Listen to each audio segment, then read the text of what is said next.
ñi nga xam ne yéenay espoiru réew mi di espoiru Yoff li nga xam ne ñi ngi koy xaar ci yéen di ngeen ko matal ba du ngeen gàcceel ñi nga xamante ne ñoo ngi leen toog di leen xool di leen déglu ndaw nag dafa am solo ci réew comme ni ko ñëpp xamee ba tax na bu ngeen amee ay kilifa yoo xam ne dañoo taxaw seen gannaaw jàppale leen kilifa yoo xam ne dañoo taxaw pare ngir jël seen alal ak seen xam-xam ak seen lépp ngir jàppale leen yaakaar naa ni war ngeen a sant yàlla bu baax. xam naa ne jot gi du ko mayee du ma mën a dugg ci yenn détails yu bare bari kon bu ma ñëwee ci atelier bi rek atelier bi monsieur le maire objectif bi mooy fexe déterminer les idées de projet les plus pertinentes chez les jeunes. parce que nit boo koy xalaatal di ko liggéeyal il faut d'abord nga xam li mu bëgg moo tax tey ñu bëgg a def diagnostic stratégique jéem a xam exactement yan mooy projet yi gën a pertinente chez les jeunes. donc loolu mooy objectif généralu atelier bi tey léegi ni ñu ko bëgg a doxalee mooy dinañ organiser jeunes yi en 3 parties. d'abord les corps de métier ñi nga xamante ne ni ils ont déjà leur métier muy maçon yi muy tailleur yi muy mécanicien yi muy donc képp ku am métier da ngay bokk ci groupe boobu. beneen groupe bi mooy ñi nga xamante ne ni ay diplômés lañu wala ay étudiants moo xam ñi am master ñi am licence ñi am formation professionnelle et cetera donc ñoom dañuy constituer beneen groupe. beneen 3e groupe bi mooy ñi nga xam ne ay commerçants lañu wala ay marchands ambulants képp ku yëngatu ci commerce. bu ko defee ci atelier boobu da ngeen di waxtaan ci seen biir ngeen génnee seen idée de projet lan ngeen bëgg exactement ñu jàppale leen ci wàllu projet.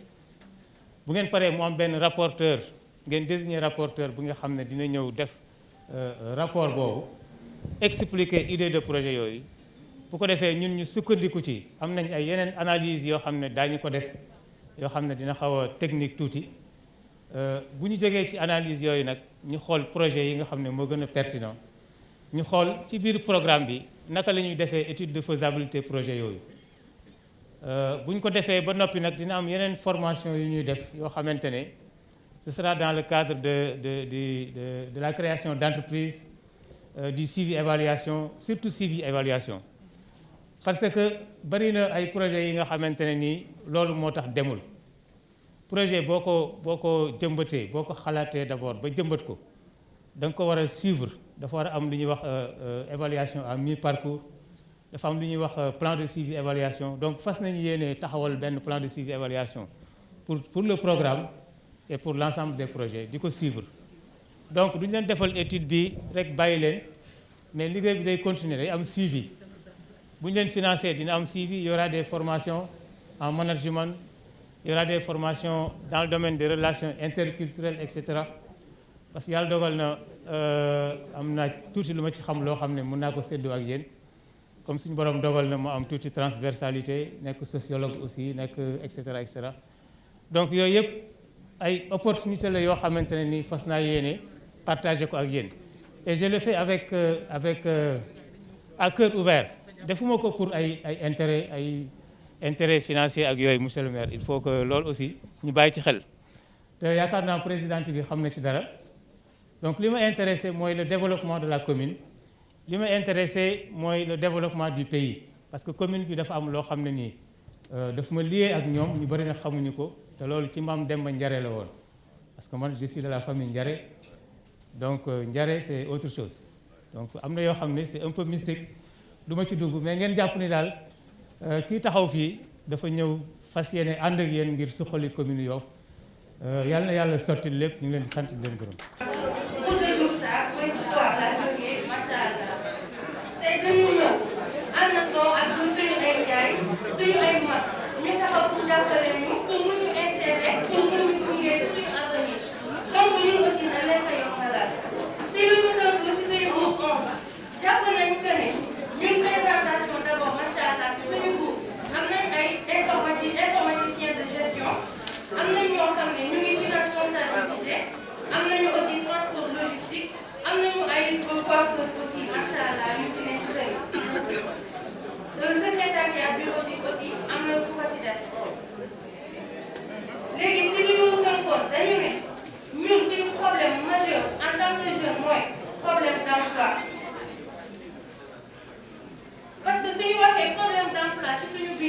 ñun dañu gis ne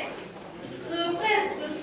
retour à nos terres natales ak consommation locale waroon na bokk ci loo xam ne suñu si jàppandiku woon duñu mën a wax problème d'emploi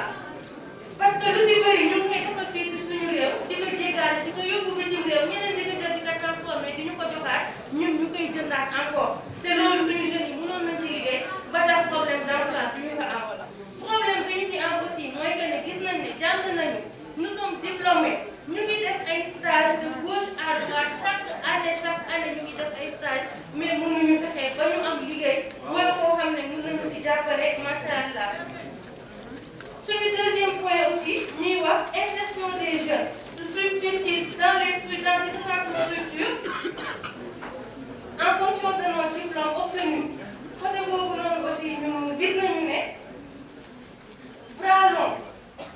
long mooy suñu problème ci côté boobu noonu si insertion parce que da ngay jàng ba sonn nga yor sa ay diplôme fu si nekk nga déposer guddi ak bëccëg dara doo ko am parce que bras long moom nekk foofu noonu l'homme qu'il faut là où il faut gisatuñu ko comme suñu papa wax sànq monsieur le ministre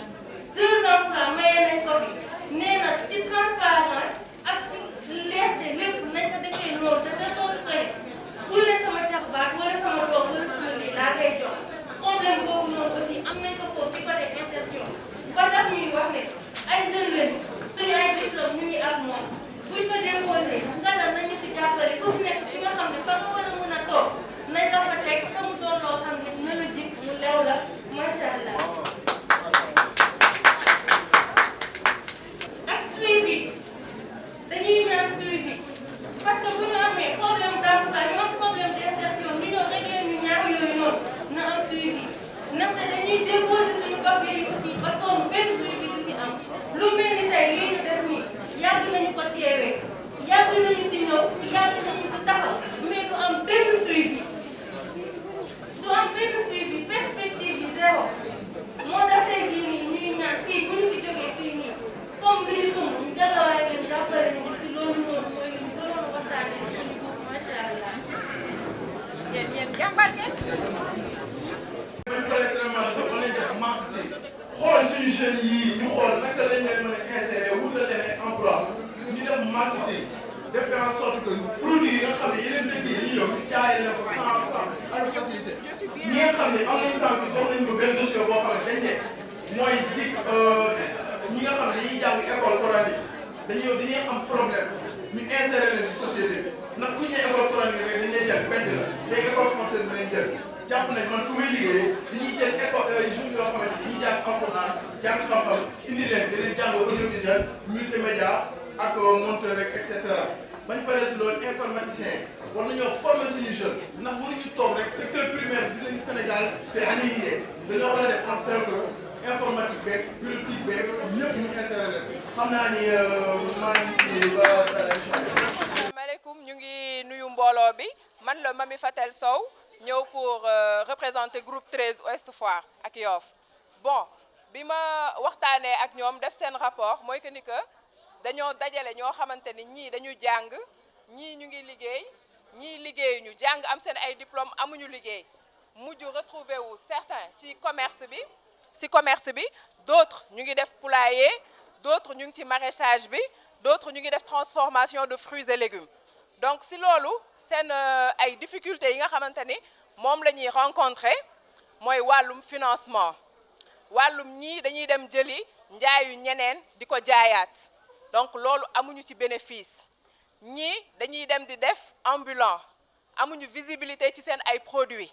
ñu nag soxla woon foo xamante ni dinañ fa mën a ñu recaser leen fa ñu fay jaay li nga xamante ni moom la ñuy defar ñii li ñuy transformer ñii di uti ay légumes di ñëw di jaay parfois seeni légumes di yàqu amatuñu fuñ ko garder dañuy mujjee jël ko sànni ko seen xaalis yàqu ñu soxla foo xamante ni c'est des zones yoo xam dañ leen koy defar frigorique ñu di fa denc seen ay yëf en grosso modo loolu lañ soxla woon ñiy defar poulailler aussi am seeni espace Covid bi yàqal leen ñu bëri ñu soxla ay fonds yoo xamante ni dinañ mën a démarrer waat amaat espace bu gën a yaatu commerçante yi tamit soxla nañ fonds pour arrêter dem di jël ay produits jàmbur di si teg seen tuuti weccet pour jaay sonn si borom produit bi jëriñu yow nga mujjee gën a sonn comme que ñu jàng nañ am nañ ay diplôme gisuñu lu ñu liggéey ku si nekk yaa ngi ut foo dugg te da ngay sama genre yi dañuy ñëw jël seen marchandise joxee la ko lu cher nga jël benn 100 francs bi nga ciy teg dox ci ba sonn si loolu la ñu bëggoon ministre jàppale leen si merci beaucoup ñu ngi leen di remercier. biñ leen nuyoo yéen ñëpp di leen sant di leen gërëm groupe 10 bi ñi fa nekk ñëpp ay commerçant lañ commerçant yi fa nekk nag dañoo def formation ñi dañuy defar ay eau de javel ñi dañuy defar ay céréales ñi ay saabu mais loolu yëpp buñ ko defaree amuñu foo xamante ne mën nañ ko fa jaay te dañ bëgg koo xamante ne mën na leen jàppale aussi pour defal leen ay financement pour seen produit yooyu ñu mën ko jënd pour defaraat ko bu ñu amee commande pour ñu jënd ay produits rek problème la pour ñu am produit yooyu léegi ñu bëggoon ministre de la santé si boppam comme ci cadre Covid bi lañ nekk eau de javel bi ñuy stocké ak savon bi ñuy defar ñu mën ñu ko jëndal pour ñu mën ko jaay parce que sonn nañ ay ndaw lañ dañuy liggéey amuñu ku ñu jàppale su fekkee mën nañu jàppale si financement aussi ñu jàppale ñu bu baax a baax wasalaam maa leen di gërëm di leen sant yéen ñi. jeunes yu bëri dañu soxla liggéey te amuñu formation faut d'abord une formation des jeunes parce que jeunes yu bëri ñu ngi ci salon nekk ci salon couture yi di ñaw mais amuñu formation il y a aussi des informaticiens yoo xamante ni soxla nañ ko comme am na tamit ay receveurs yoo xamante ni soxla nañ ko de ce côté waaw ci côté restauration tamit am na ñu bëri tamit ñi ngi xarmat ñii ñi ngi liggéey ci idéal yi di defar ay fataya ñii ñi ngi liggéey ci yeneen côté yi mais surtout pour la formation des jeunes côté boobu noonu nañ gën a soxla ku leen mën a jàppali su ñu amee formation mun a amaale liggéey. un responsable du groupe 2 donc mooy li mu wax nii rek c'est clair parce que jamono dafa toll foo xam ne dajale ay nit jamono dafa toll foo xam ne nga dajale ay nit indi caméra indi lu mu mën di doon indi télé indi rajo toog loo leen fii ba pare ñu jël seen temps perdre ko ba pare bindi ay projet waxtaanee ko ba pare ñu dem te dara du si sotti ñun dañoo weesu loolu ñu bëgg nag ñu xam ne ñun ñëpp comme niñ ko waxee waaw ñu bëgg nag ñu xam ne comme ni ko ñëpp waxee financer projet du lu difficile financer projet en tant que monsieur le maire ñu ngi la koy ñaan du lu metti du lu jafe si kenn waaw di bind nañ lépp ñun xam nañ ne nag borom baax nga amul benn problème mais dafa jot nga xam ne waa Ouest Foire ak yu mu mën a doon am nañu seeni projet distribué nañ ko joxe nañ ko waaw te gisuñu dara man sax dama kontaan si bi may wax tombé nga agsi parce que dafa war a leer lii c'est la unième fois ñu koy def ñu def ay formation partenariat formation CV formation si entrepreneuriat ak lu mu mënti doon mais en fin de compte dara kenn fii kenn du fi taxaw ba ne maire yi moo ma financé si lii wala benn keneen moo ma financé si leneen man mii sax awuma dara te maa ngi waxtaan ak samay waa koñ ay xale yu ndaw dañuy waxtaan rek pour muy leer maanaam am na ñoo xam ne ay café Touba sax la ñuy jaay boo ñëwee ne la baaba café Touba laa bëgg teg sax man ma góorgóorlu jël sama xaalis jox la loo tegee café Touba nga ne ma leneen laa bëgg def ñu wax la kon nañ ñu jàppale si ñii nga xam ne ay ndaw lañ bëgg liggéey jàng ba sonn am seeni diplôme amuñu liggéey mu ngi nii coiffeur couture restauration informatique mécanicien plâtrier receveur santé domaine yëpp ba si entrepreneuriat domaine yëpp ñu ngi si ñu lay ñaan nag nga jàppale ñu si incha allahu rabbi waaw jërëjëf. mais Baba man dama kontaan ci yow. waaw maa la gën a kontaan. dama lay wax benn affaire gis nga ministre bii. dafa toog mu ne ñu. waaw li may def ci dëkk bi. waaw te am na ñoo xam ne gisuñu ko dama bëgg yéen jigéen ñi nga wool leen ma xale yi ma toog déglu leen bu yeboo ñu wax ma lu leen neex waaye nañ ma wax rek loo xam ne mooy liggéey xam nga lu xew yi sànni xeer ak ay sotti ay ndox sotti suuf xam nga lu xew liggéey jaay café Touba man damay jaay café Touba man damay jaay café Touba su ma yeewoo damay defar sama mburu peeton jox ko xale yi mais ministre jàppale ma il faut que jàppale ma si café Touba bi ànd naa ak yow dinañ leen jàppale te dinañ ci liggéey changement dina am tàccu leen seen bopp maire moo ko wax dëkk yi lu mu wax def ko boo leen xoolee Yoff ni mu meloon démb xool Yoff tey xam ne ëllëgi Yoff ci loxoom la yor léegi nag boo leen ne ministre jàppale ñu waaye yéen tam da ngeen koy jàppale ci li mu bëgg mooy ngeen am métier mooy ñiy jàng nañu góorgóorlu am maîtrise nekk ci ay élèves d'excellents nekk cadre ñi nga xam ne ñooy defar café Touba na saf jar café gi na neex na am professionnalisme ñiy létt na dëgër kon nag ànd nañ ci yéen dinañ leen financer te dinañ ci jàpp incha allah merci beaucoup tàcc leen ko. pâtissier ensuite un étudiant de licence boo xam ne problème am mooy continuer ses études am na licence mais son problème principal c'est de continuer ses études pour allô donc je disais am nañu 5 personnes yoo xam ne ku si nekk am nga corps de métier mais am na si koo xam ne aussi étudiant la et il voudrait vraiment continuer ses études supérieures donc son souci principal par rapport à la formation c'est la continuité des études supérieures. On a aussi un problème d'insertion à la formation professionnelle, n'est-ce pas? Donc am na si ñoo xam ne am nañu métier mais bëgg nañ jàng mais mënuñu gis am nañu métier ñu ngi liggéey mais problème de formation la ñu am pour mieux continuer seen liggéey ci anam yu mu gën a wóoree, n'est-ce pas?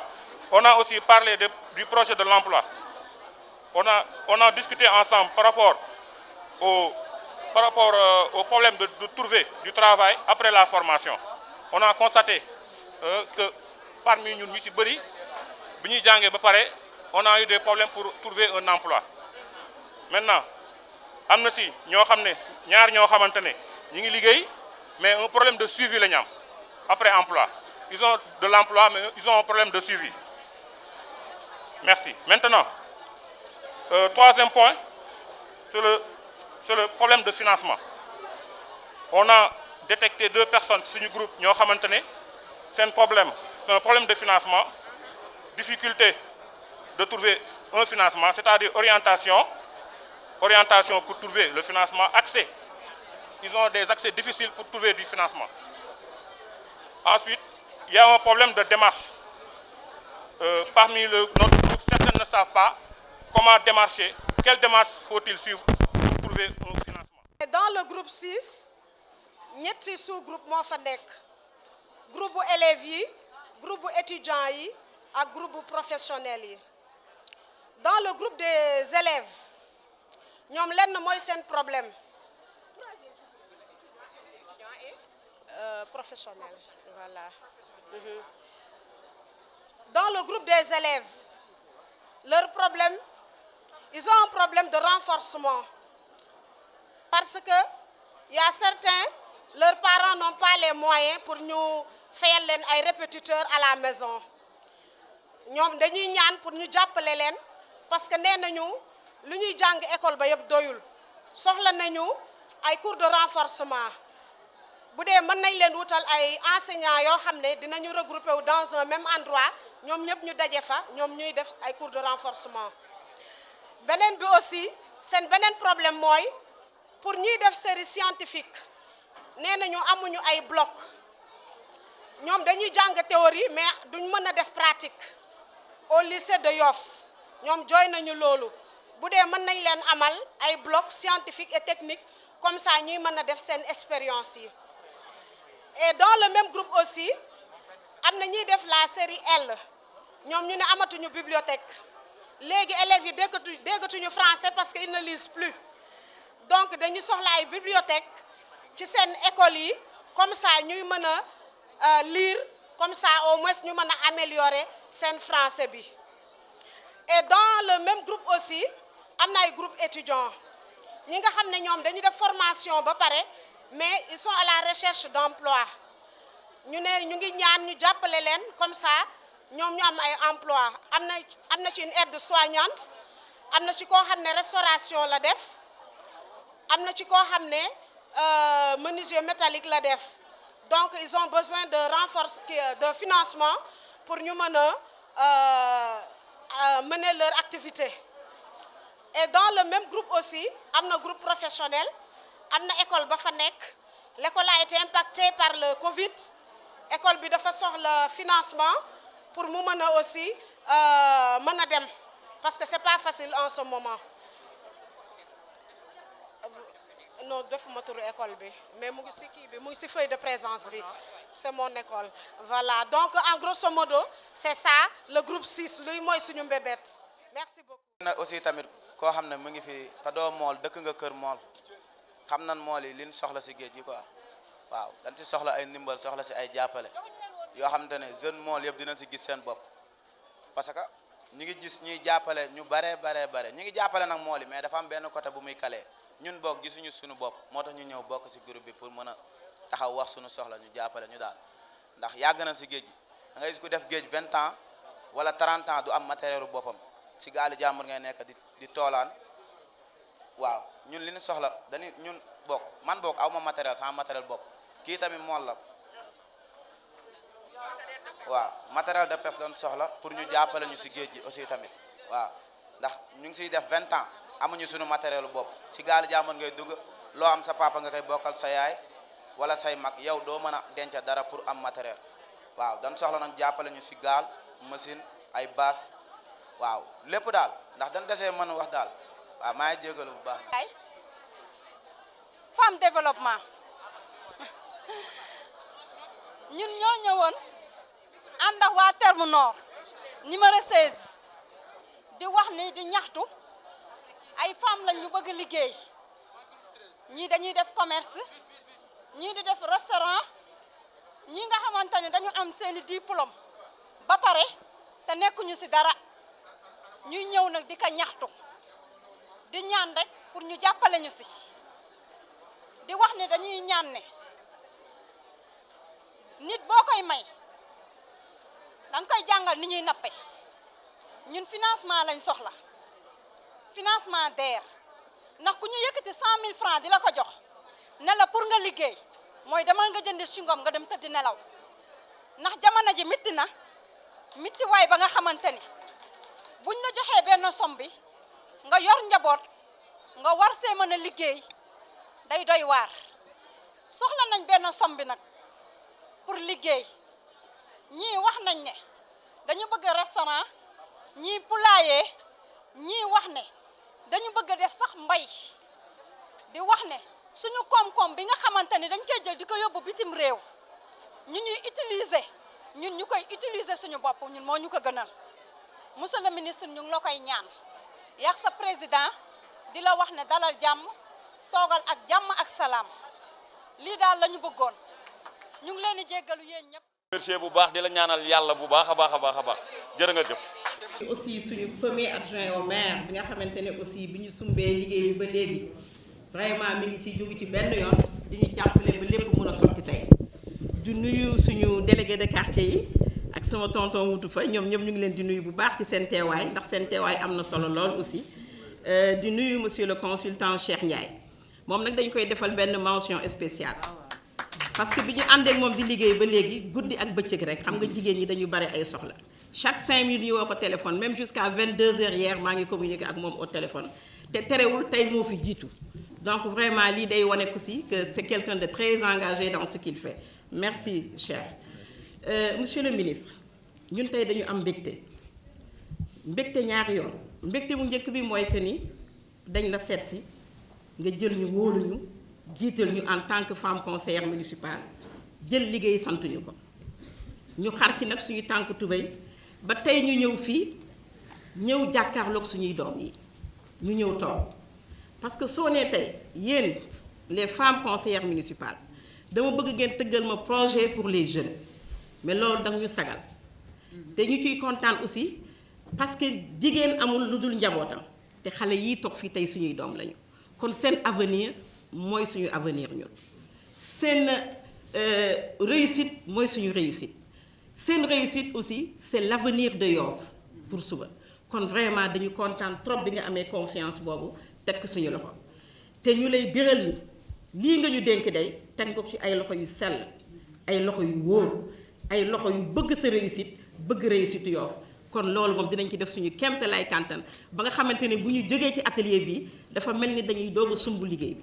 ndax li ciy ñëw defe naa liggéey bi mooy gën a bari gën a tar mais bu soobee yàlla dinañ ci taxaw ni ñu ci war a taxawee yéen nag les jeunes quand on vous dit que vous êtes l'avenir de demain ça veut dire que ni yéenay constituer le Sénégal de demain Yoff nag bañ ci des ginnaaw te ku leen xool tey ni ngeen ñëwee toog ñu am corps de métier yëpp am l'association des étudiants am yeneen association de jeunes ñëpp toog sans parti politique ñëpp ñëw toog nag ñu ni ñun ñëpp benn lañu amuñu nag kenn ku gën suñu maire Abdoulaye Diouf Sarr ndax gis nañ fi nag bi mu fi toogee ba léegi lu def naa lu ne fàng kenn du ko jeex weddi moom lu ñuy wax gis bokk ci gis ñëpp gisoon nañu Yoff démb gisaat Yoff tey kon suñu ànd ak moom mu ñëw ni dafay bëgg a jublu ci jeunes yi léegi effort am yépp ci année bii ci jeunes yi la koy def non ñu war ko mën a gëm nag kon vraiment ñu leen di ñaan atelier yi ngeen xamante ne ci ngeen di ñëw dem léegi ci pour commencer liggéey bi na ngeen fexe ba seen xalaat yépp na ngeen ko def ci li nga xamante ne moom leen di jëmale kanam ci wàllu formation ci wàllu entrepreneuriat et lépp loo xamante ne rek da ngeen koy soxla pour ëllëg ngeen mun a taxaw pour la relève de demain une bonne relève kooku vraiment ñu ngi leen koy sant bu baax a baax di leen ko digal ci biir atelier yi. Monsieur le ministre man tey dama kontaan sax bi ma la gisee ndax dañu woo jeunes yi ñu ni ministre ñëw na may xool ku war a sol costume cravate wala ku war a sol benn ñetti abdou bu kii ma xool ku sol chemise ak jean ñëw ànd ak yéen kon seen ministre ngoog seen xarita ngoog seen morooma ngoog. merci Nogaye maa ngi lay remercier bu baax di am beaucoup de plaisir tey di dajeek la jeunesse de ma commune maa ngi leen di jiital ci nuyoo bi les jeunes de la commune de Yoff di nuyu avec beaucoup de respect les délégués de quartier de Tongoor ñi xamante ne normalement tey ñoom ñooyu dalal di ñaan yàlla mu nangu seen ñaan mu nekk ñaar ñoo xamante ne ku ci nekk rek boo ko gisee muy dem doo laaj lan lay dox soxla Yoff lay dox mais aussi musuma jooy mukk seen jàppale par rapport à moi maa ngi leen di remercier bu baax di jël nuyoo bu tedd di ko nuyu la présidente du collectif des conseillers municipaux de Yoff Yacine maa ngi lay nuyu di nuyu toutes les conseillères de Yoff di rafetlu seen liggéey danaa dellu si yéen tout à l'heure par rapport à la mission bi xamante ne ñu ngi siy liggéey monsieur le premier adjoint conseillers yi yaa leen bot mënoon nga sax jël un mot introductif tout à l'heure mais te connaissant et je le dis de manière permanente et constante bu ñu mënee liggéey bañ ci ko ràññee tey bu ñu mënee liggéey am jotu def leneen bu ñu mënee liggéey ñëw toog ci Yoff di réaliser ici mais di intervenir au plan national sans mu am benn soxe-soxe ni à Yoff ni au plan international c'est parce que on a un collaborateur qui est dévoué à la tâche qui est ici à Yoff qui gère de manière permanente et efficace la commune. Je veux nommer le premier adjoint Abdou Nar Mbaye maa ngi koy remercier bu baax a baax li may wax sax peut-être ça le gêne mais il est important que face à une jeunesse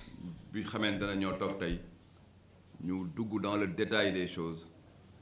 Je vais revenir sur l'importance de la jeunesse ak ni ñu war a maintenant doxe ak ñoom danaa si dellu si tout à l'heure may nuyu si laa waroon commencer d'ailleurs mon ami frère monsieur le ministre Serigne Mbacké Ndiaye maa ngi koy nuyu di ko dalal Yoff yaakaar naa ne du ñu laaj mooy kan parce que il n'est plus un citoyen de Thiès c'est un citoyen de Yoff bon nag boo amee une valeur de cette dimension-là dans ta commune da nga koy jéem a utiliser pour que mu jëriñ commune bi monsieur le ministre Yoff a ngi noonu sa Yoff la may am beaucoup de plaisir dégg tout de suite Yacine ni nga dalalee le consultant bi ngeen jël par rapport à ce boulot muy Cheikh may amplifier li nga wax léegi di ko nuyu di ko remercier tout à l'heure on va normalement à la suite des ateliers voir lan mooy génn effectivement si liggéey boobu ñuy rafetlu parce que en vérité le développement de ce pays se fera par la jeunesse ou ne se fera pas Je dis bien par la jeunesse et je ne dis pas avec la jeunesse. Elle se fera par vous-même et pour vous-même, sinon le pays ne se développera pas parce que simplement vous êtes la partie la plus importante au plan quantitatif et au plan qualitatif de ce pays. Moo tax ñu gëm leen gëm ne c'est à partir de vous que nous devons construire le développement de ce pays. Je vais y revenir tout à l'heure.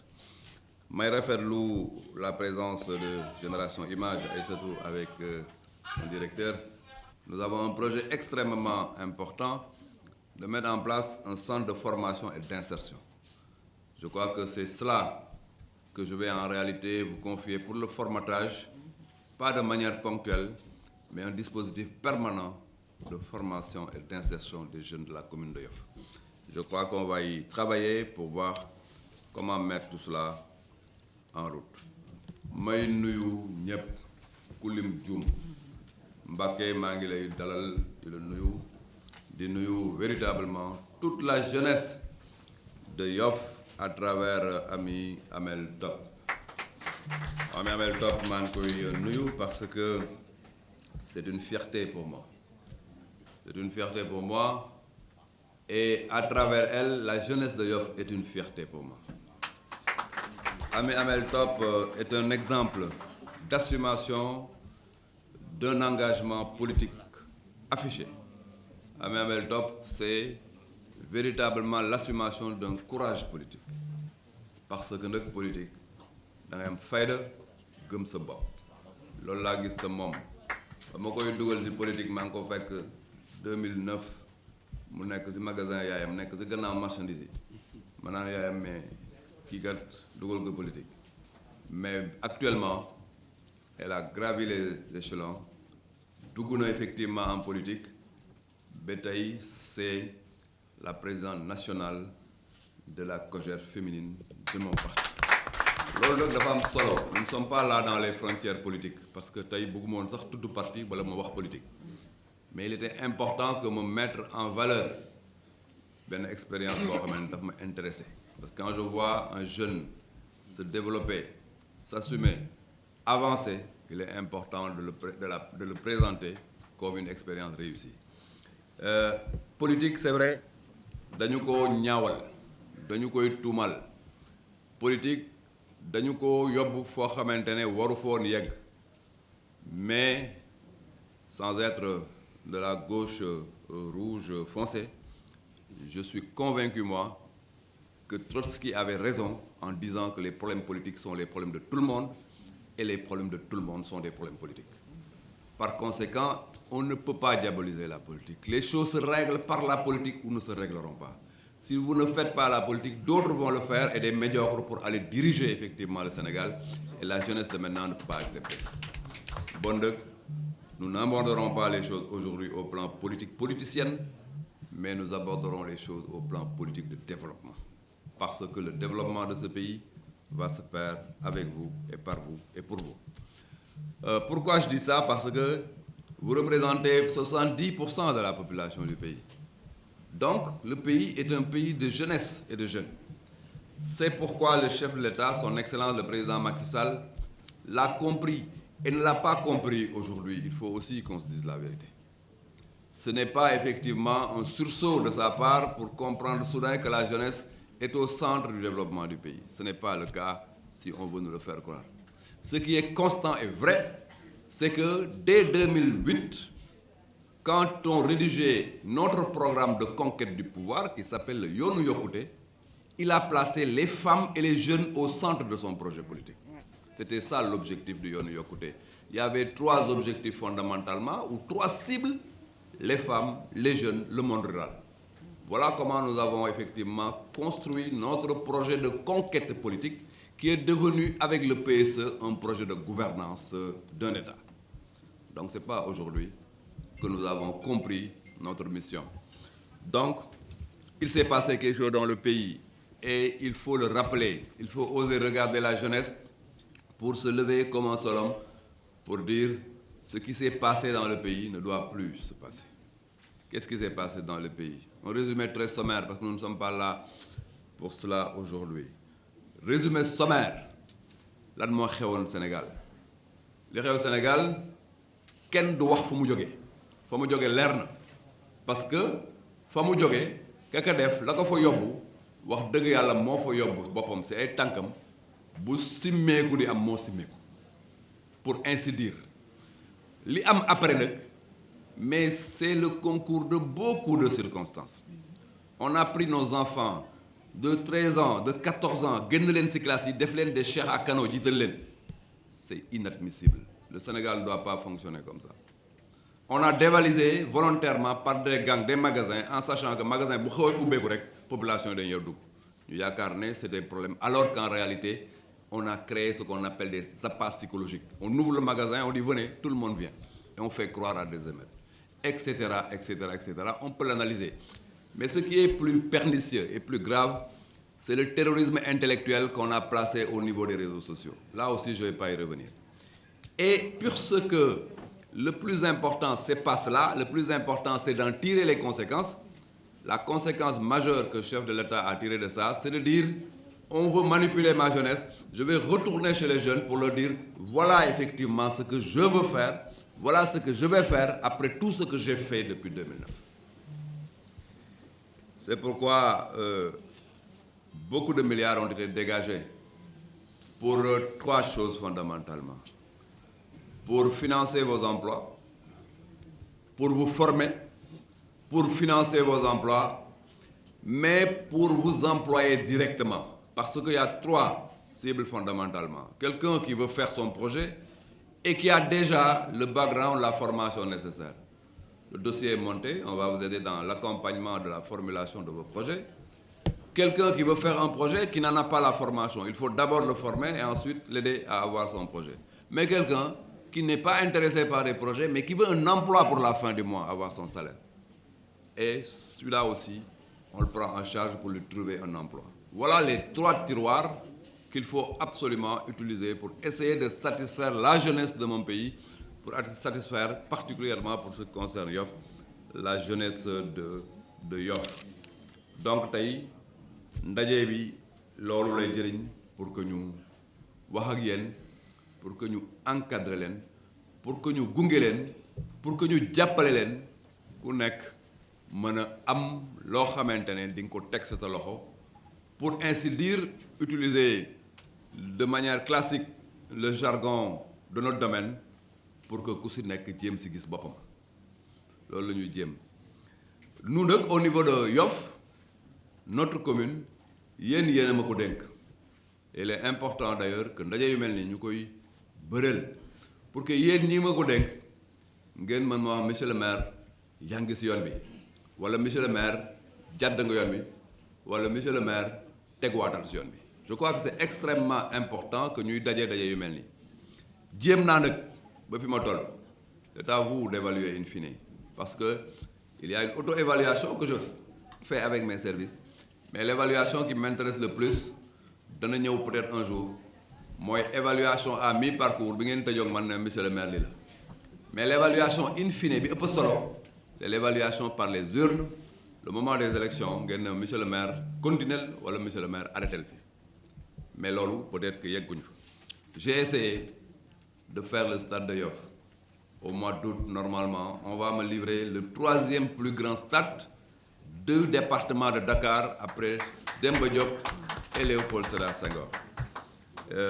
Ils sont en train de mettre en place le canal d'évacuation des eaux pour terminer la plateforme et poser la pelouse.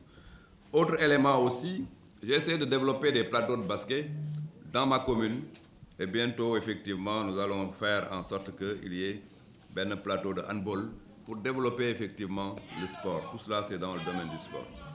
Nous avons fait beaucoup de places ici dans notre commune pour permettre à ce que nit ñi génn seen kër yi di dem di daje si ay espaces yoo xamante ne nii dañ fay daje que ce soit à BCEAO, que ce soit à Nord Foire, que ce soit à Diamalaye, que ce soit à Djily Mbaye, que ce soit à Ouest Foire, que ce soit à Yoff traditionnel, que ce soit à Biagui xale yi boo demee si koñ yi di nga sentir ne ñi ngi jéem pour wutal leen ay places yoo xamante ne nañ fa toog lu ma doyul suñu borom sax bu ko neexoon tey mu ne kun fayakun lépp am mais même le bon Dieu n'a pas encore réalisé certains de ses projets. Il va peut-être attendre que nous tous nous disparaissions de cette terre-là pour am yoo xamante ne bëgg na ko def mu koy door a def bon dëkk ci processus lañ nekk processus boobu nañu permettre ñu atteindre quelque chose d'important. Autre élément mooy la place Mamadou Diop qui est une fierté. La place Mamadou Diop est une fierté. ba Ageroute ñëwee ne dañ may defaral effectivement pour régler la mobilité urbaine dañuy defar l'autopont pour aller directement sur l'aéroport sans que mu am le bouchon qu'il y avait tous les jours. J'aurais dit oui, c'est très intéressant la mobilité urbaine. Il faut me faire ça. Je suis pressé même pour qu'on le fasse. Mais il faut qu'il y ait d'autres avantages pour ma collectivité. Il faut ngeen defaral ma projet bi indil ma ko bi ma gisee projet bi mu nekk benn tali bu jéeg wàcc ma ne non il faut absolument que la fa newoon muy place Mamadou Diop jéem ko améliorer ba mu nekk en plus d'une solution pour la mobilité urbaine mu nekk aussi une solution pour l'épanouissement de la jeunesse de Yoff. Aujourd'hui, je remercie Ageroute de m'avoir suivi dans mon projet. Tey boo fa demee di nga sentir ne am na benn espace boo xamante ne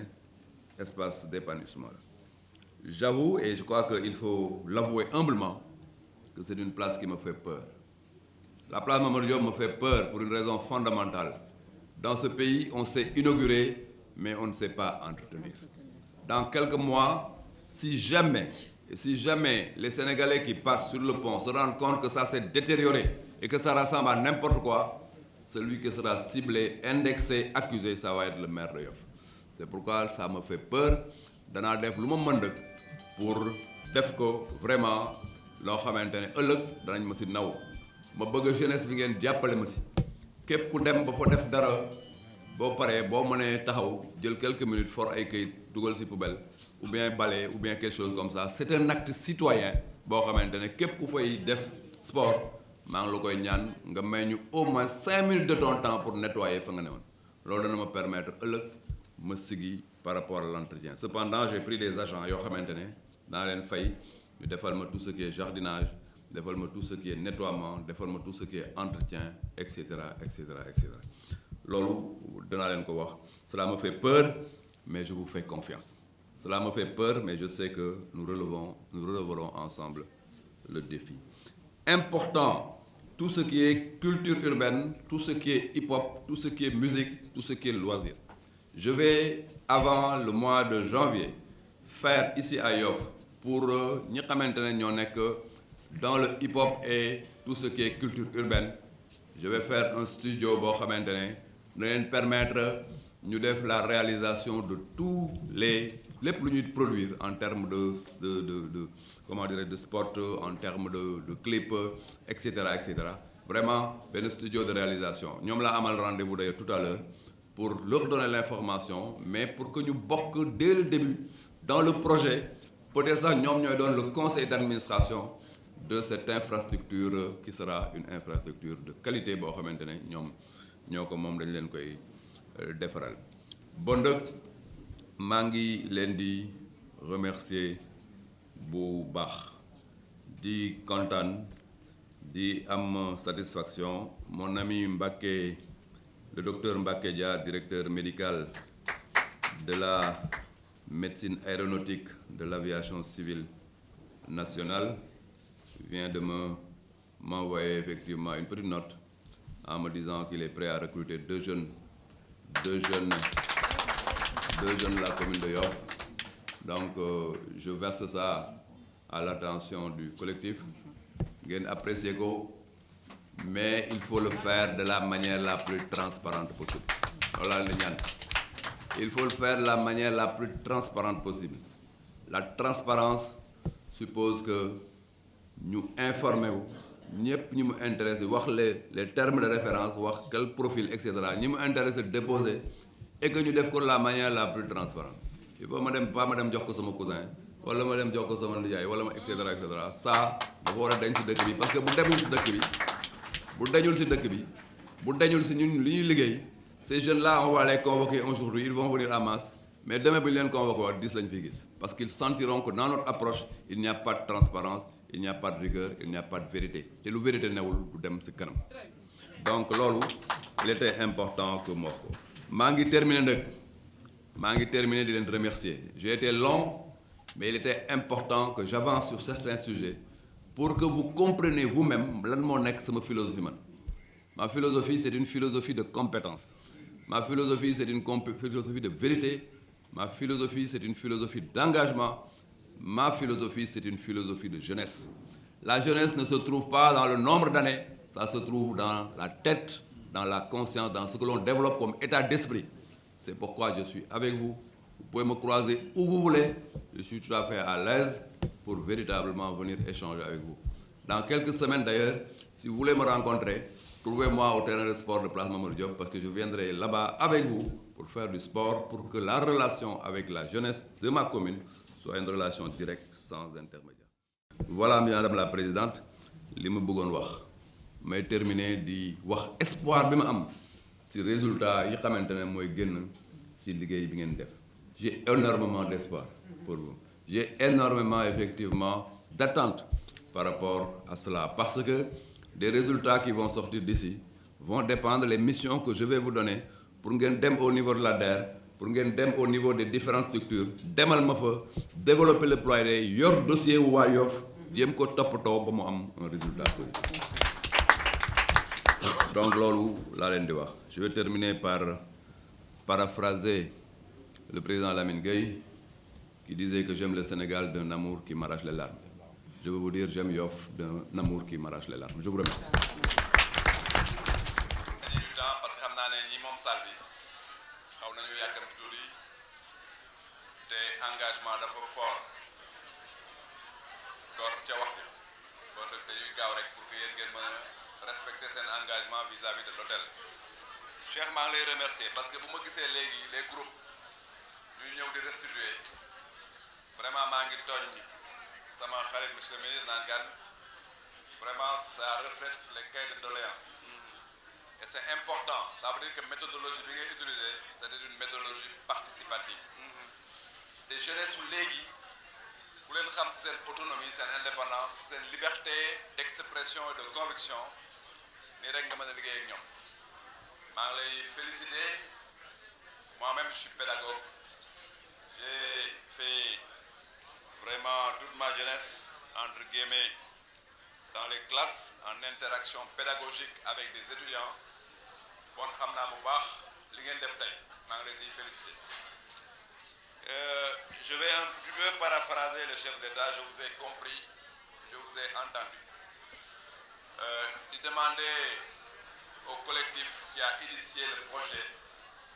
ngeen jàppale ma bu baax dans le suivi ngeen jàppale ma bu baax pour que buñ fi dajee de ñi fi daje tey ne ah ñun kat suñu ndaje keroog ba am na lu mu indi yàlla sax mën na def lépp te defu ko mais au moins ñu sentir que ne il y a quand même ay résultats yoo xamante ne fii la jóge loolu maa ngi leen si vraiment ñaax bu baax ngeen jàppale ma si parce que nag bëgg naa bu ma dajewaatee ak la jeunesse de ma commune ma xool leen les yeux dans les yeux bañ a sëgg ne au moins li ñu fi liggéey tey am na loo xamante ne génn nañ ko si la colombe de la paix présente nañ ko léegi may remercier waat encore l'artiste Souley li rafet lu mu def parce que li xew si réew mi temps yële passé il faut des actions comme ça pour que ñu dindi ko il faut action yu mel nii pour que ñu envoyer un message fort aux jeunes pour leur dire que il faut utiliser la force de l'argument et non l'argument de la force. En tout cas loolu dafa am solo pour que ñu xam ne le Sénégal dont on rêve c'est le Sénégal de la compétence, le Sénégal dont on rêve c'est véritablement le Sénégal de la connaissance intrinsèque, c'est le Sénégal de l'intelligence, c'est pas le Sénégal de la violence. Bon nag maa ngi remercier Souley bu baax. Cet ordinateur-là, vous recevrez ça dès mardi, Inch'Allah, avec l'imprimante, parce que au plan symbolique, c'est extrêmement important de vous envoyer ce message pour le chef de l'État. Beneen bi, c'est la connaissance elle-même. La connaissance commence par l'éducation. Sama maître bu ma yor CM2 bu ma ko gisee dama ko naan monsieur lu ma nekk ministre dama ko naan monsieur da nga def parce que au plan symbolique c'est important ñooñu ñooy dugg suñu xel nas ko defar ko tabax ko ba am lu si nekk donc Penda ñu ngi leen di féliciter mais lancer un message pour que la lecture à l'école la problématique des bibliothèques etc. parce que génn na seen wax ñu jéem ko intégrer effectivement dans le face-à-face pédagogique avec nos étudiants et avec nos élèves. La bibliothèque Ousmane Sembène de Yoff, cette bibliothèque-là amatul un lieu parce que fa mu ne woon dañ koy tabaxaat. J'ai pris l'engagement de prendre une partie du centre commercial qui est derrière le stade pour que ñu def ko la bibliothèque Ousmane Sembène de Yoff. Li ko war a liggéey am nañ un rendez-vous Inch'Allah dans les meilleurs délais danañu ko def pour que la lecture qui bien entendu est un élément extrêmement important de la culture générale de la connaissance ñu mën ko fi taxawal de manière indélébile et irréversible dans la commune de Yoff. J'ai entendu le cri de cœur de Ouest Foire. J'ai entendu le cri de cœur de Ouest Foire. Si je pouvais effectivement le dire, j'allais dire que j'ai bien entendu,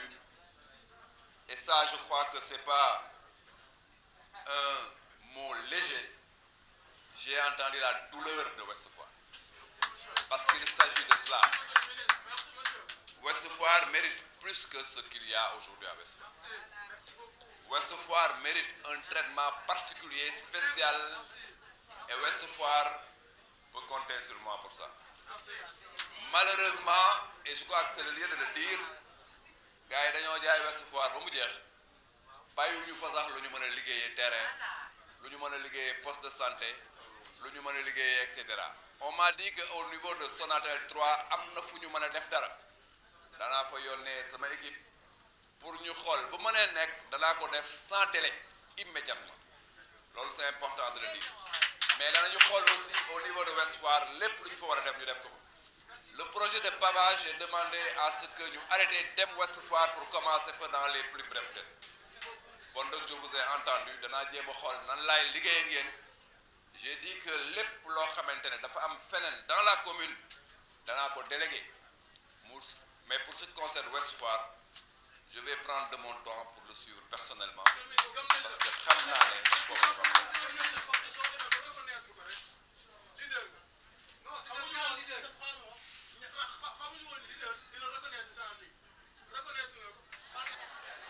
Daf maa ngi lay demandé nga jàppale ma di ma fàttali ñu ànd Ouest Foire parce que y a une fracture entre ce qui se passe ailleurs et la situation actuelle à Ouest Foire. Nous le reconnaissons et nous allons tout faire pour engager le processus de rectification de cette fracture. Mais c'est une fracture boo xamante ne li ko créé c'est véritablement quelque chose d'ancien. C'est parce que nous structurons cité bi moo baaxul woon mais dañ si def suñu liggéey Inch'Allah avec la jeunesse de Ouest Foire. maa ngi leen di remercier du ma duggaat ci projet yi parce que xam naa ne le collectif danañ ma defal la matrice de synthèse bu nekk ñu affecté ko à un responsable de suivi. Responsable de suivi bu nekk dana am benn délai dans le suivi et la réalisation de ce projet avec des indicateurs objectivement vérifiables, ainsi de suite, ainsi de suite. Je ne vous apprends rien, il y a des étudiants dans la salle qui sont spécialisés en gestion de projet, certainement. J'ai besoin de cette matrice pour pouvoir moi-même suivre avec vous. Mais aussi sur la matrice Bobu, pour que au Conseil présidentiel sur l'emploi passé, le feu président de la République Diap, man ak samay xarit ñu mën a dugg ci bureau yi jéem a toppatoo pour qu'il y ait le maximum de projets à Yoff, le maximum d'emplois à Yoff, le maximum de formation à Yoff. Cette manque de projets, nous en avons besoin. Je viens de recevoir tout de suite le monde de la culture de Yoff. Ceux qui sont dans le hip-hop, ceux qui sont dans le mbalax, ceux qui sont dans les sabars, et ceux qui travaillent de manière globale dans la danse et autres. Nous allons recevoir et je vais réaliser d'ici le mois de décembre, janvier au plus tard, un studio d'enregistrement pour le monde de la culture israélienne. Lolo amna solo lol te Inch'Allah dana taxaw may lancer un message aux étudiants de ma commune, aux étudiants de ma commune qui sont à Dakar, aux étudiants de Yoff qui sont à Bambey, aux étudiants de Yoff qui sont à Ziguinchor, à Thiès, à Saint-Louis, à Kaolack, dans les business schools ici à Dakar ou ailleurs. maa ngi leen di talal sama loxo parce que les étudiants de Yoff sont ceux qui demain vont prendre le relais de ce que nous sommes en train de faire aujourd'hui. Bon, donc intéressez-vous de ce que votre commune est en train de faire et de réaliser. Dès qu'on a effectivement vos préoccupations de transport, je vais dans les plus brefs délais mettre en place une navette de transport pour les étudiants de Yoff. Mais il y a un mais. Il y a un mais. Le mais mooy que ne bus boobu ku dul étudiant bokk aussi. Il ne faut pas que gars yi dugg si bus bi di dem di leen di jaay. ñooñu am nañ feneen fi ñu leen war a dugal. Parce que mbir bu leerul rek après day nekk un chaos total, benn désordre. Je vais mettre très rapidement donc le dispositif en place avec le schéma d'opérationnalisation qui sera un schéma participatif. Un schéma participatif, c'est faire avec les acteurs eux-mêmes. En politique, on dit que tout ce qui se fait pour moi, sans moi, est en train de se faire contre moi. Donc je ferai pour les étudiants, avec les étudiants. Je crois que ça me paraît important. Je vous remercie. Daje nañ fi daje bu rafet. Waxtaan nañ waxtaan bu rafet. Des dames de valeur ñoo porté projet bi. Je leur fais confiance. Je leur fais confiance pour que bésu lay, c'est important. Ñun ñëpp bésu lay la ñuy préparer. Ñun ñi ñëpp bésu lay dañ koy sóoraale. Même bu ñu toog di julli ñu xalaat bésu lay bés bu ñu pël soowaay nañu li ngay defoon àdduna la woon mu laa fa yónni woon bu ko defee ñu ne ko bon daan nañ julli daan nañ woor dem nañ màgg et cetera et cetera. Dans la vie de tous les jours mais ñun ñëpp dafa am benn bés boo xamante ne moom la ñuy sóoraale mooy le jour de l'évaluation. Dans tous les cas de figure ce que nous faisons tous les jours dañ koy évaluer bés. Bëgg naa cher membre du collectif des conseillers de Yoff ngeen jàppale ma ba bésu lay bu ñu fi toogaatee fii qu'on me prouve qu'il y a des projets qui ont été plaqués ici au niveau du tableau et qui ont eu un dénouement. Gëm naa ne du nekk yëpp bu ma taxawee ne leen tous les projets je vais les prendre dites ben monsieur le ministre c'est un rêveur il raconte les histoires parce que c'est vrai en ce moment-là je raconterai les histoires mais c'est sûr qu'il y en aura des projets affichés ici qui vont trouver une solution ça c'est certain loolu nag yéen a ma si mën a jàppale moi je suis volontariste mais man rek mënuma dara benn lam du yëngu benn loxo du tàccu je crois que ñaari loxo mooy takk sër mooy takk tubéy jàppale leen ma pour que je puisse réaliser cette ambition pour la jeunesse de mon parti. Mon parti c'est le Sénégal. Nous avons vendu aux Sénégalais quelque chose de très fort en 2008 et en 2009 déjà. Nous n'avions pas encore le pouvoir. Et ce jour-là, le chef de l'État s'est levé pour dire que le parti que je suis en train de faire va se reposer sur la philosophie de la patrie avant de partir. Donc, ñi toog fii laaju ñu kenn kan mooy lan mooy sa coloration politique. On n'a pas demandé à un jeune ici lan mooy sa coloration politique. La seule coloration politique qui vaille et qui est importante aujourd'hui, c'est vert, jaune, rouge. Nous sommes des Sénégalais et nous travaillons pour le Sénégal. Donc, jeunesse de Yoff, adossez-vous sur les principes de la République. Et je viens lâcher le mot le plus important en ce moment-là, la République. Il y a des gens qui ont voulu faire trembler la République. Il y a des gens qui ont voulu vendre aux Sénégalais l'antisystème, c'est-à-dire l'anarchie. Il faut que nous nous levons comme un seul homme pour dire non, La République est sacrée, la République est laïque, et cette République-là, nous devons la protéger. Nous la protégeons en tant que jeunes, et nous sommes en train de démontrer à la face du monde que nous répondons à l'appel du chef de l'État. C'est faire des projets bancables, c'est nous engager en tant que jeunes pour lui présenter ça. Votre maire sera avec vous, derrière vous, devant vous, à gauche, à droite. On est ensemble. Vive la République. Bonjour. Pouvez-vous revenir sur la question de cette rencontre? Je vous remercie. J'aimerais d'abord remercier et féliciter le collectif des femmes conseillères municipales de Yoff. Parce qu'en vérité, l'événement d'aujourd'hui est de leur initiative. Elles ont pris la décision d'accompagner le maire que je suis dans le processus de formation, d'insertion, mais surtout d'accompagnement des jeunes vers l'emploi. Vous savez que la préoccupation fondamentale aujourd'hui de la jeunesse de notre pays, c'est une préoccupation d'emploi. Et le chef de l'État l'a compris. Et dès le 22, il y aura un conseil présidentiel pour l'emploi.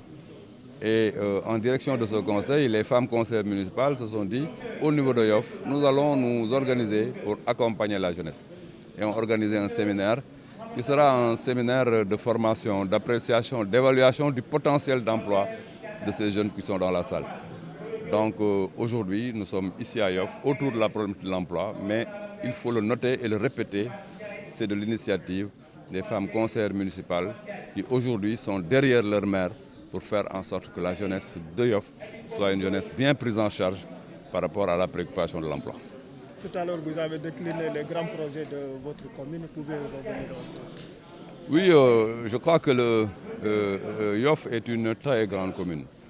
Yoff est la commune la plus grande en superficie du département de Dakar. Yoff est une commune à la limite phare du Sénégal. Et aujourd'hui, nous avons pu réaliser 100% du projet de ville qu'on avait effectivement soumis au Yoffa en 2014. Dans notre programme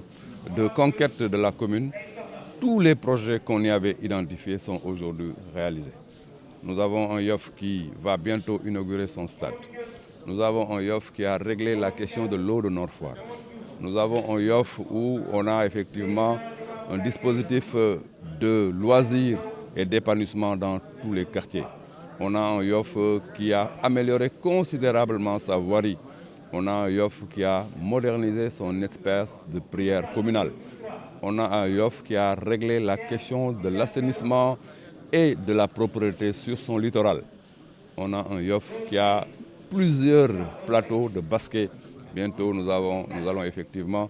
engager des investissements pour le handball. Nous avons un Yoff qui, avec le concours de l'État, a réglé la question de la place Mamadou Diop qui, aujourd'hui, se présente comme étant la place la plus belle, effectivement, de notre commune.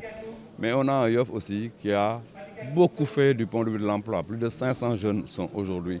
donc en activité dans la commune de Yoff sur des métiers d'assainissement, de nettoiement, de gardiennage et autres. On a un Yoff qui a réglé la question aussi de la formation. On a un centre d'incubateur pour former les jeunes et les accompagner dans leurs projets. Et j'en passe. Donc on a énormément fait, mais il reste beaucoup de choses à faire. C'est pourquoi j'ai réuni la jeunesse de ma commune pour leur dire, mettons-nous ensemble pour identifier ensemble les priorités pour les projets de demain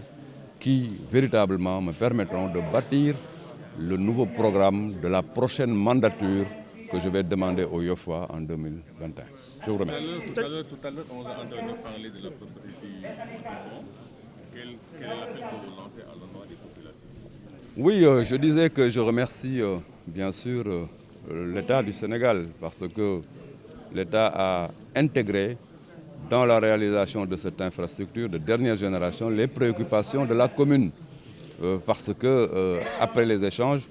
beaucoup d'investissements ont été faits pour permettre à la jeunesse de ma commune d'avoir des espaces de sport, des espaces de loisirs, des espaces d'épanouissement, etc. Mais il faut absolument que la commune relève le défi de la propreté, relève le défi de l'entretien, relève le défi de l'environnement.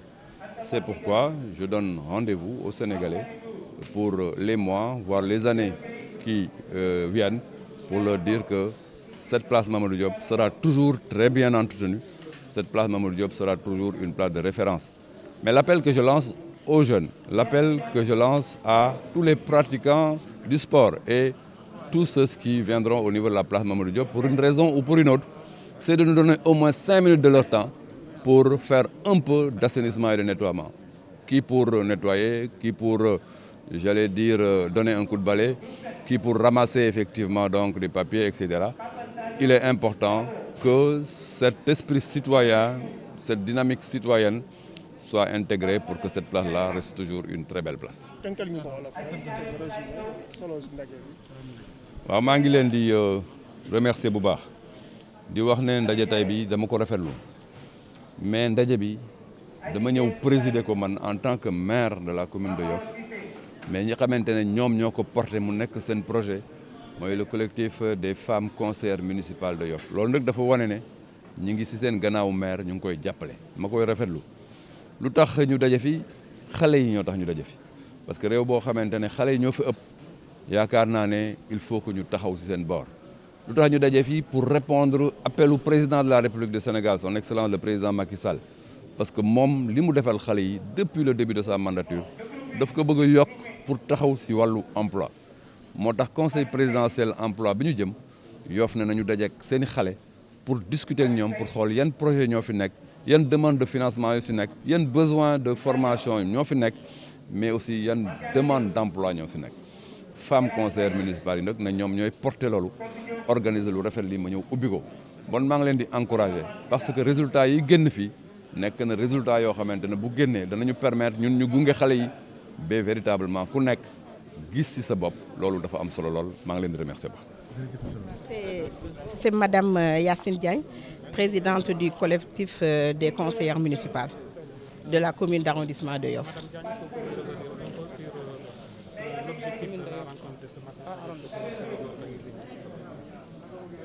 Voilà, donc pour la journée d'aujourd'hui, nous avions convié les jeunes à cet atelier pour l'autonomisation des jeunes et des femmes. Et aujourd'hui, l'objectif final de l'atelier, c'est de vraiment recueillir les besoins des jeunes en cadre pour la formation, pour la création d'emplois et la création aussi de petites et moyennes entreprises. Parce que vous savez qu'aujourd'hui, c'est les jeunes qui sont l'avenir de demain. Donc, il est important pour nous, quand même, conseillères municipales, en tant que femmes, que nous nous soucions un peu de l'avenir de notre jeunesse. Et c'est grâce au maire Abdoulaye Diouf Sarr, qui ne ménage aucun effort à l'endroit des jeunes, qu'aujourd'hui qu'on a pu tenir cet atelier pour recueillir les besoins de tous ces jeunes de la commune d'arrondissement de Yoff. Ils sont au nombre de combien, les jeunes qui sont partis? On avait convié pour un atelier quand même, pour dégager les objectifs de l'atelier et avoir de bons résultats. On avait convié un nombre de 150 jeunes. Mais aujourd'hui, vous voyez comme la salle est pleine, presque on a 500 jeunes. Donc c'est vraiment, on a du pain chaud sur la planche pour pouvoir organiser l'atelier. Mais on va s'y mettre et ça va bien se passer, Inch'Allah. Et quelle sera la suite au sortir de cet atelier? Au sortir de cet atelier, quand on aura recueilli tous les besoins des jeunes, donc la suite, ça sera de mettre en place un vaste programme pour l'employabilité des jeunes. Et par la suite de ça, on va saisir aussi les institutions qui sont là au niveau de l'État pour pouvoir financer ces jeunes. Donc nous allons nous battre pour vraiment le suivi, pour que tous les jeunes aujourd'hui puissent trouver un emploi, que ça soit dans les corps de métier qu'on vient de citer ici tout de suite, que ça soit avec les étudiants et que ça soit avec même les jeunes talibés qui sont là, qui à partir de 15 ans ne vont plus à l'école coranique, mais commencent à traîner dans les rues. Donc pour tous ces jeunes-là, on va essayer de trouver une solution à leurs problèmes. Et trouver une solution aux problèmes des jeunes, c'est trouver une solution pour le Sénégal de demain. Pourquoi le thème agir pour le développement durable et solidaire? Oui, le thème agir. Si vous voyez le mot agir, ça veut dire que là, on a besoin de faire des actions. Depuis des années, on s'est battu pour la formation, pour former les jeunes, pour créer des petites et moyennes entreprises, pour créer des AGR. Mais on s'est rendu compte qu'il reste beaucoup à faire pour atteindre une autre échelle. Donc aujourd'hui, ce que nous allons faire, c'est de poser des actes concrets pour que vraiment cette jeunesse puisse être autonome, pour que cette jeunesse puisse trouver sa dignité, c'est-à-dire trouver un boulot et vraiment prendre ses besoins en charge. waaw man maa ngi tudd Yacine Diagne di conseillère municipale ci commune d'arrondissement bu Yoff mu ngoog ci commune mu ngoog di ci commune Yoff bi donc ñun jigéenu conseillère municipale yi dañu taxawaloon benn groupe pour que vraiment jéem a xool lan la ñu mën a apporter suñu maire bi nga xamante ne sonnul tàyyiwul boobu ba tey ku dugg Yoff gis ni xar-xaramu Yoff kanamu Yoff changé nga xam ni maire bi am na lu mu fi liggéey mais liggéey nag kenn mënu ko motale day am luy def te aussi pour nga mën a liggéey sa liggéey jaar yoon il faut nga am ñoo xamante ne dañ lay jàppale ci liggéey boobu donc ñun en tant que femme en tant que conseillère dañu jóg taxaw ànd ak suñu maire ci ndigalam pour jàppale suñu jeunesse bi nga xamante ne ñooy suñu doom ci li nga xamante ne tey moom la président de la république ubbi muy chantier bi nga xamante ne kooku defe naa ne pour renforcer le capital humain la moo tax ñu ne tey ñun suñu doom yi suñu jeunes yi waruñu des ginnaaw ci loolu moo tax ñu jóg taxaw ànd pour vraiment trouver un emploi décent pour nos jeunes et pour nos enfants. damay solo kii thème bi nga xamante ne agir pour le développement et le solidaire. waaw thème bi boo ko déggee tuuti rek soo gisee ñu def le mot agir c'est parce que yàgg nañu jëf pour lu jëmale jigéen kanam.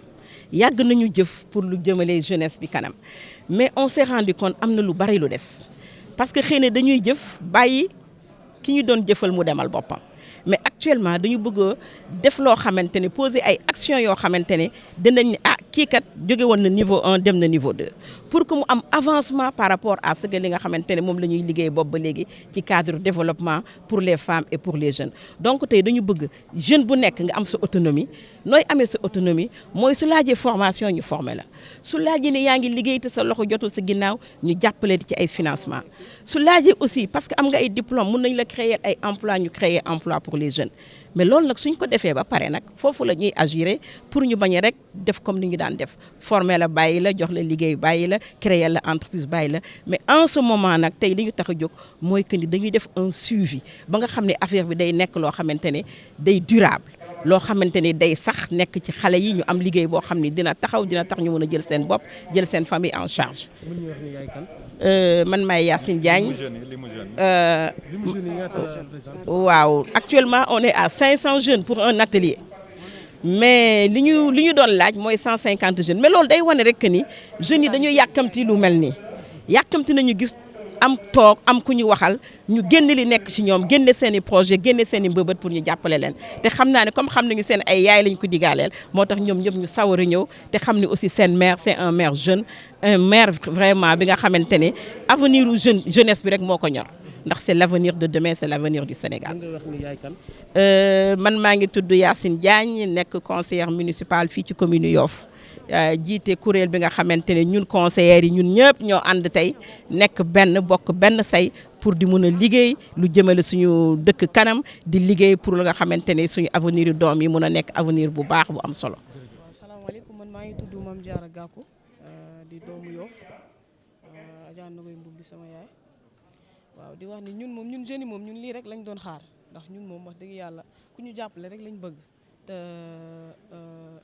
monsieur Abdoulaye Diouf Sarr moom li mu fi indi projet yi mu fi indi wane na ñu jug na pour jeunes yi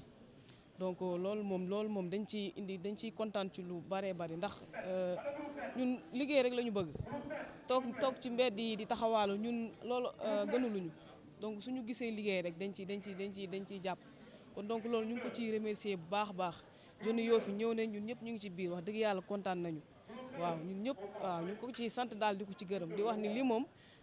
yàlla na fi yàgg yàlla na fi sax waaw jërëjëf Abdoulaye Diouf Sarr jërëjëf Adja Ndoye Mboub waaw merci beaucoup. Effectivement, bon, je me présente d'abord, je m'appelle Alefal Ndiaye, étudiant en troisième année en management. Bon, j'ai eu à apprécier cette rencontre parce que cela montre que le gouvernement s'intéresse à l'insertion des jeunes dans le milieu du travail. Bon, je remercie aussi M. Abdoulaye Diouf Sarr parce qu'il a eu à montrer son engagement envers les jeunes. Bon, merci.